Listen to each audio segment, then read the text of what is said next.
Hello, everyone, and welcome back to Double Play Baseball. My name's Jack Smith. He's Ryan Donahue, and we're going to talk about the Marlins in this video, their 2022 offseason recap, as well as previewing their 2023 season. We're doing this for every team in the entire MLB, going division by division. This week's the NL East, not the NL East anymore, Ryan. I think that it's pretty clear that these teams are pretty great in the NL East, and the Marlins at the bottom the last couple of years, but could potentially be on the come up. And why don't you talk about their offseason? Yeah, so they kind of had a surprisingly a little bit active, maybe not under the radar, but they added some pieces. The most recent one was the AJ Puck for JJ Bleday trade. They add AJ Puck in that. They trade for Luis Arraez as well. They add Gene Segura, Johnny Cueto, Matt Barnes as well. In the Luis Arraez trade, they lose Pablo Lopez. I mentioned JJ Bleday. And then you also lose Brian Anderson, who kind of wasn't huge add or subtract. So who are you going to take with the biggest add or subtract for this Marlins team this offseason?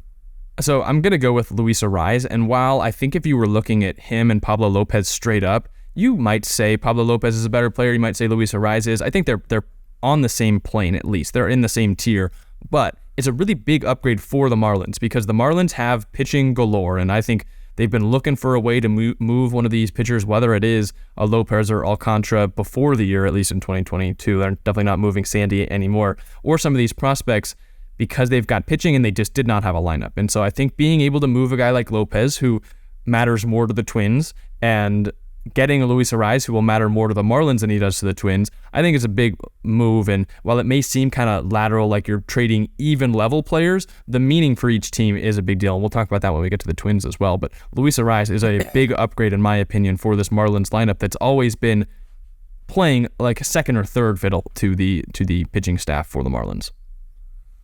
Yeah, I went the same route with Luis Arraez. I think he's got a special place in my heart because he's on my fantasy team and in our dynasty league. So Luis Arraez, hopefully his offense doesn't take a hit, but he was the batting champ for the Twins last season. He kind of prevented Judge from getting to triple crown last season. So Luis Arraez is going to bring a lot of hits to that team and a lot of versatility as well. He can play all around. I think the Marlins said he's going to be their second baseman. Is that correct? Yep. Joey Wendell's playing short. Wendell's playing short. It's a weird. Gene Segura's at third base, I think. Yeah, and then weird. Jazz in center. So you've got like 4 second basemen on that team, kind of just playing all around. So maybe it doesn't make sense defensive wise, but you're adding a lot of offense, which kind of seemed to struggle at times last year. You had a lot of kind of home run or bust guys in the outfield, and now you add some more consistent guys like Luis Arraez, Gene Segura. So you get those guys, pair them with a star like Jazz Chisholm, who's kind of the face of that franchise now. So I went Luis Arraez being the biggest impact. I think that's going to, like you said, their offense was struggling, or their pitching was great. And they had Johnny Cueto, and not to say Johnny Cueto is a replacement for Pablo Lopez, but Cueto, who had a really good year after signing with the White Sox last season. So maybe there's still some gas left in that tank, and you can get some production out of him to kind of minimize the loss and the impact you'll feel in your rotation with the loss of Pablo Lopez. So Luis Arraez, I ended up going with the biggest add. Yeah, I think Johnny Cueto's a good move too, because if you don't get what the White Sox got out of Johnny Cueto last year, you move on to one of your crazy prospects. You have Yuri Perez, who I think right now is regarded as the best pitching prospect in baseball after Gunnar Henderson, who should be up with the Orioles this year. Right. So it's a move where Cueto can either be a good veteran for you, or you move on to the talented young guys that you have. For my grade, I was surprised. They were surprisingly active. I like some of the moves they made. I'm going with a C+ for the Marlins. Not a lot of risk for the players that they brought in. Do I think it's a ton of needle moving? Probably not. And guys like Gene Segura, Matt Barnes, I've been down on in the past, but that's when they were on better teams. And I think they might be what the Marlins need. So I'm going C+, B-. I ended up leaning back towards a C+. Because I still think they could do a little bit more, but for the off seasons that they've had in the past, and the spending last year, which I didn't like, Jorge Soler and Avisail Garcia, I think this is better and a little bit more of what they need. Yeah, I'm going to correct you real quick. You accidentally said Gunnar Henderson. I meant Grayson Rodriguez. Yes, I did.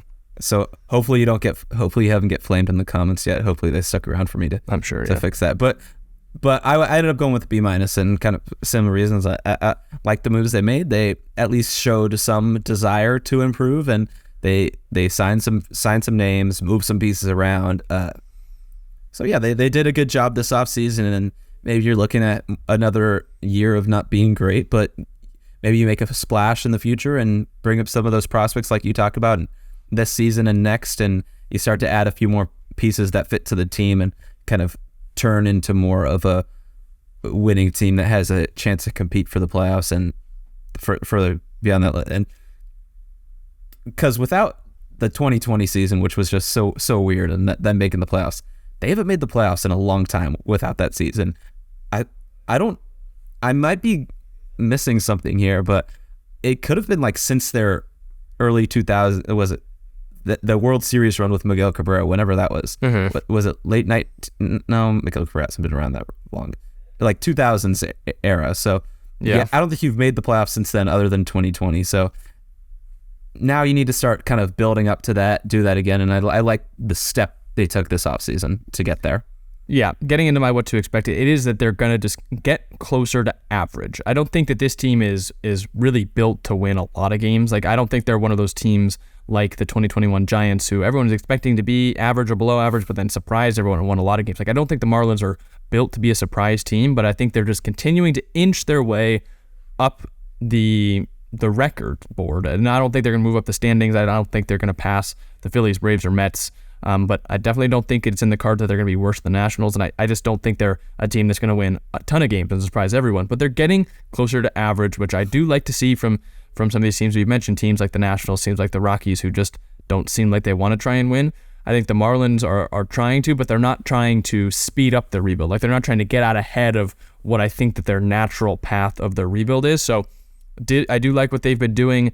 I just think they need to continue to improve maybe their younger talent, because they do have some great pieces. I mentioned Yuri Perez, and they've got some good prospects, but it's pretty much at positions they're already solid at. Like, there's a lot of starting pitching, so I think that they just need to try and find continue to build a more balanced roster like they tried to do with Luis Ariz and Gene Segura this offseason, and I think they need to try and find a way to just continue to develop younger talent, especially in the lineup, because they've got a lot of great young pitching that I don't think that they need to continue to improve there. They have a problem that not as many teams, pretty much no other team in Major League Baseball has, which is too much good pitching. I think the Angels would like to have that problem. The Reds would like to have that problem. The Cardinals would love to have that problem. I just think the Marlins need to continue to build at positions they're not already very good at. So for some teams that's pitching. I don't think it is for the Marlins. Yeah, I'm expecting another fourth place finish in the division this year, and I think by a considerable margin on both ends. They're going to be pretty far away from the Nationals, who at this point I think the Nationals video is out, who we think is going to lose around 100 games. We're a little bit in disagreement on that.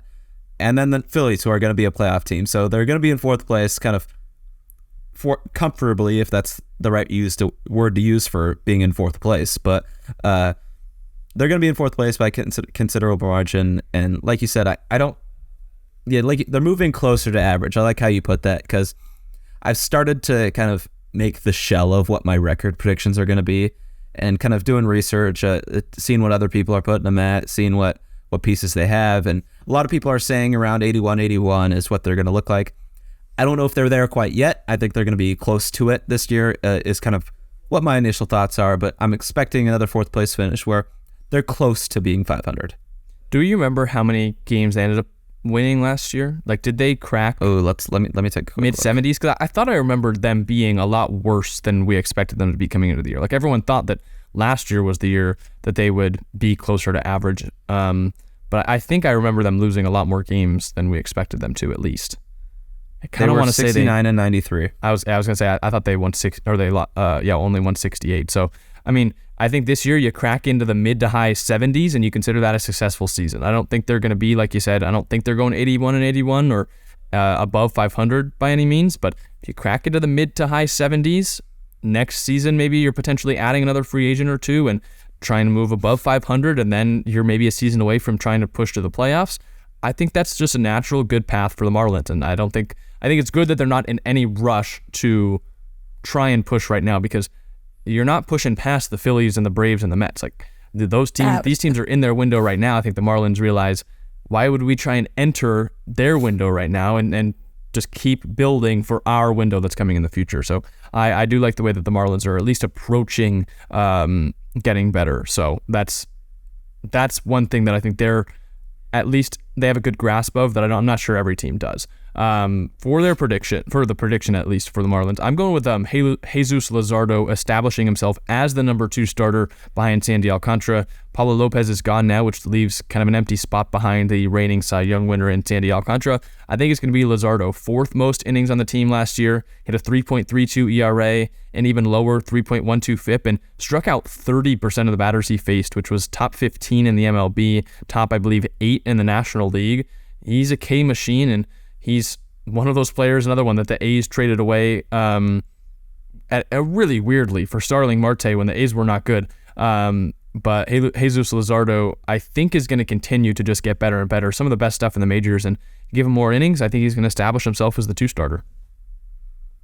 I went similar with a player establishing himself, but I went Jazz Chisholm, who maybe you could say is already a star, but he had a great first half last year, and ended up being an all-star, but then got hurt and missed a lot of games last season. So I'm going Jazz Chisholm, establishing himself as a star for the Marlins and the face of the franchise, which I would say he already is, but kind of living up to the hype that he's getting. He is a MLB The Show cover athlete. I don't think that's going to kind of hurt him. I think he's kind of he seems like a guy who's built for the bright lights under kind of shining on him. So I think Jazz Chisholm, with the pressure on, I think he established himself as a star and has another all-star season. Yeah, well, that's all we've got for the Marlins, and this is the last video, at least, that we're recording as of now for the NL East. So these are going to be coming out all week, I believe. If I'm correct about it, this is coming out on Thursday, so we've already have 3 on the channel, and tomorrow's going to be a big one because we're going to have a distinguished NL East creator on. I'm not going to spoil who it is yet. You'll have to come back to the channel and check out. On Friday, maybe by process of elimination, if you've already seen all our NL East videos, you'll know what team it is, and then you might know who it is. But it's been exciting talking about the NL East. We're doing this for every team in Major League Baseball, so if we haven't got to your team yet, be patient, hit the notification bell, and stick around because it's coming before the regular season, which Ryan's spring training game started today, so getting a lot closer. I'm excited about it. You and I, soon enough, are going to be in spring training ourselves, and then soon enough after that, it'll be opening day, so getting closer to baseball, and it feels so good. So make sure you guys are enjoying spring training. Make sure you're subscribing to enjoy all of our coverage as we wrap up the offseason and head to the 2023 MLB season. That feels good to say, Ryan. Woo! There you go. So it's very exciting. All right, that's all we've got for you guys in this one. Subscribe, hit the like button. You know what to do. Comment down below what you thought of the video and your opinion on the Marlins. But thank you guys so much for tuning in. We've been Double Play Baseball, and we'll see you next time.